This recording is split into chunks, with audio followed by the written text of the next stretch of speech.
할렐루야. 좋으신 하나님을 찬양하고 영광 감사 올려드립니다. 예수님의 이름으로 여러분 모두를 축복합니다. 오늘도 여호와의 이름입니다. 반드시 하나님의 응답하심이 우리와 함께 하심을 주어도 의심하지 않기를 축원드립니다. 자, 여러분, 오늘은 시편 40편 11절부터 17절 말씀까지 묵상합니다. 기도합니다. 영광과 감사를 우리 하나님께 올려드립니다. 온 마음으로 나의 주 나의 하나님을 사랑합니다. 주의 보혈을 의지하고 주의 이름을 의지합니다. 우리의 모든 죄와 허물을 사하여 주시옵소서. 종을 낮추시고 겸손하게 하시고 오직 말씀의 도구만 되기를 원합니다.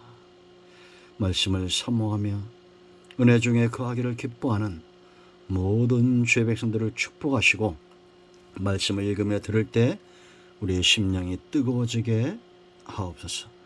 오늘도 말씀하실 하나님을 사모함으로 기다립니다. 예수님의 이름으로 기도합니다. 아멘. 자, 11절 보겠습니다. 여호와여 주의 긍휼을 내게서 거두지 마시고 주의 인자와 진리로 나를 항상 보호하소서.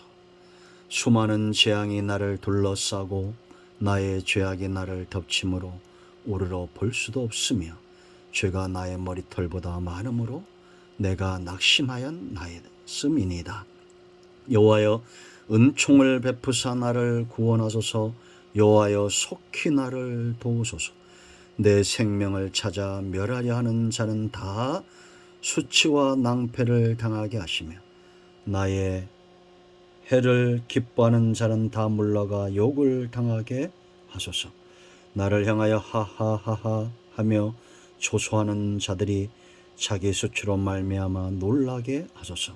주를 찾는 자는 다 주 안에서 즐거워하고 기뻐하게 하시며 주의 구원을 사랑하는 자는 항상 말하기를 여호와는 위대하시다 하게 하소서. 나는 가난하고 궁핍하오나 주께서는 나를 생각하시오니 주는 나의 도움이시오 나를 건지시는 이시라. 나의 하나님이여 지체하지 마소서. 아멘. 자, 여러분, 우리가 지난 시간에 기가 막힐 구덩이에서 끌어낼 책임은 목자에게 있다 그랬습니다. 바른 길로 인도하고 우리가 하나님 앞에 새 노래와 간정이 넘치게 하는 삶, 이 삶이 바로 하나님께서 기뻐하시는 삶입니다. 여러분, 구덩이 속에서 다윗은 하나님을 만났습니다. 매하고 우는 양을 그 소리를 듣고 찾아오는 목자는 그 양의 주인입니다. 그 양의 목소리를 목자가 기억하고 있는 겁니다. 내 이름 아시는 하나님, 내 속사정을 아시는 하나님, 그 하나님을 구덩이 속에서 만났습니다. 우리 삶 가운데 이런 어려움이 올 수 있죠. 원수의 구덩이, 문제의 구덩이, 죄와 사망의 구덩이, 내가 감당할 수 없는 기가 막힐 웅덩이에서 주님을 만난 사람들마다 특징이 있습니다. 그 첫째는 자기가 보입니다. 하나님 앞에 서면 거울 앞에 선 것처럼 내 자신이 보여야 됩니다. 내 자신의 죄악됨. 12절 보세요, 여러분. 수많은 재앙이 나를 둘러싸고 나의 머리심에 죄악이 나를 덮침으로 우러러 볼 수도 없으며 죄가 나의 머리털보다 많으므로 내가 낙심하였음이니이다. 하나님 앞에 서니 내가 얼마나 죄인인가를 아는 거예요. 이 죄인임을 아는 사람들이 왜 축복이냐? 그래야 11절 하나님의 긍휼과 인자와 진리를 의지하게 되어 있습니다. 그 그늘 아래 보호받기를 사모하는 거예요. 여호와의 주의 긍휼을 내게서 거두지 마시고 주의 인자와 진리로 나를 항상 보호하소서. 여러분, 하나님은 긍휼이 크십니다. 하나님은 인자가 크신 분이요, 하나님의 입에서 나오는 말씀은 진리예요. 이건 누구에게 주어진지 아십니까? 이 긍휼과 인자와 진리는 누구의 몫인지 아세요? 자기가 죄인됨을 아는 자들입니다. 바리새인처럼 교만하면 성전 안에 있지만 하나님과는 먼 사람입니다. 그러나 세리처럼 두렵도 놀라는 여인처럼 죄인됨을 아는 사람은 하나님의 긍휼과 그 인자와 진리 안에 보호를 받습니다. 여러분, 하나님을 만나신 적이 있습니까? 구덩이 속에 있습니까? 하나님을 만날 기회입니다. 사방이 막혀 있습니다. 부르짖어 기도할 때 주님은 나에게 올 것이고 만나 주실 겁니다. 그런 사람은, 만난 사람은 자기가 죄인됨을 아는 거예요. 만나지 못한 교만한 자들이 많은 세대입니다. 여러분, 누가복음 5장에서 베드로가 주님을 만나죠. 밤이 맞도록 수고했지만 얻은 것이 없었습니다. 구덩이입니다.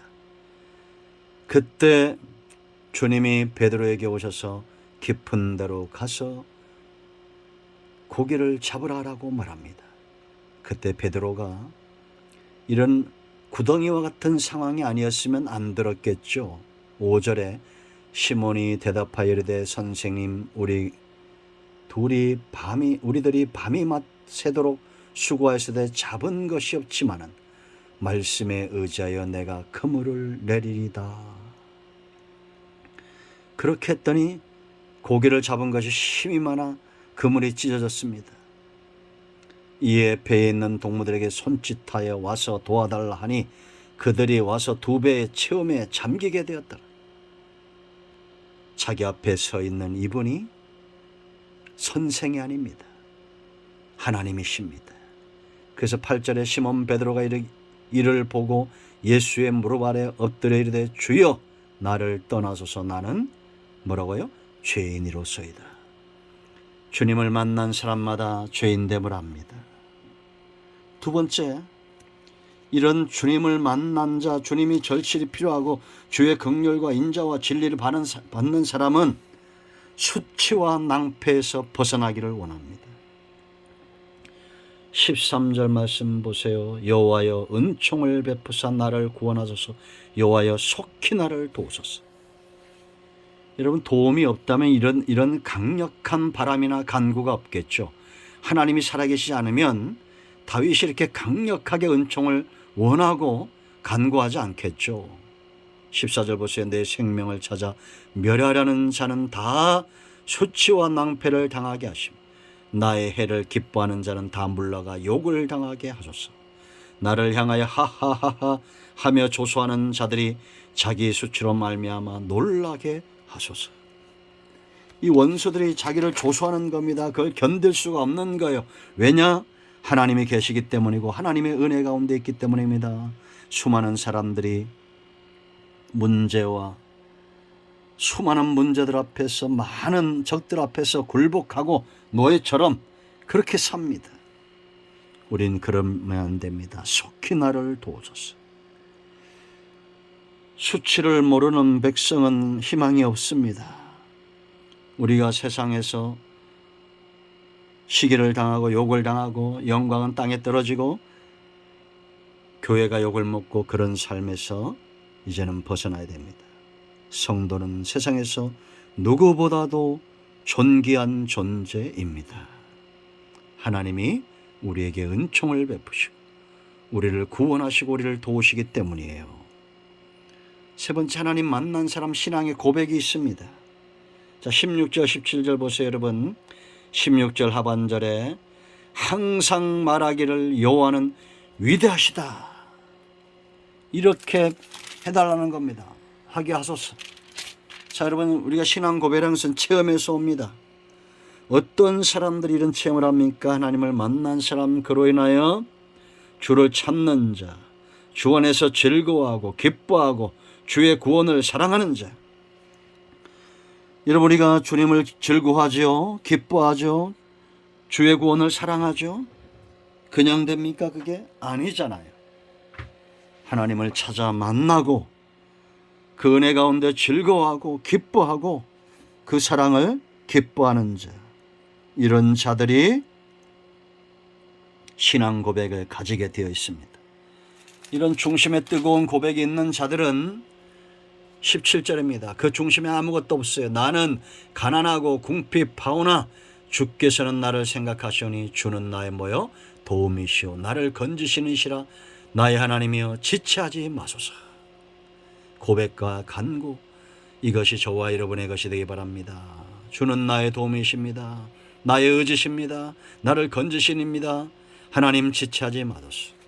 심령이 가난한 사람, 아무 욕심이 없는 사람, 이런 사람이 이런 간증이 있습니다. 이제 말씀을 맺습니다. 저와 여러분 모두가 구덩이에서 있다면 하나님을 만날 기회입니다. 내 자신의 모습이 보여지고 통회하고 원수들에게서 벗어나기를 간구하고 신앙의 고백을 갖는 우리 모두가 되기를 축원드립니다. 기도합니다. 예수님의 이름을 의지하기도 합니다. 이 말씀대로 되게 하여 주시옵소서. 우리 가운데 마음이 상한 자, 병든 자 치유하시고 회복시켜 주시기를 원합니다. 예수님의 이름으로 사모하며 축복하며 취하며 기도합니다. 아멘. 할렐루야. 응답되었습니다. 여러분 모두를 축복합니다. 아멘.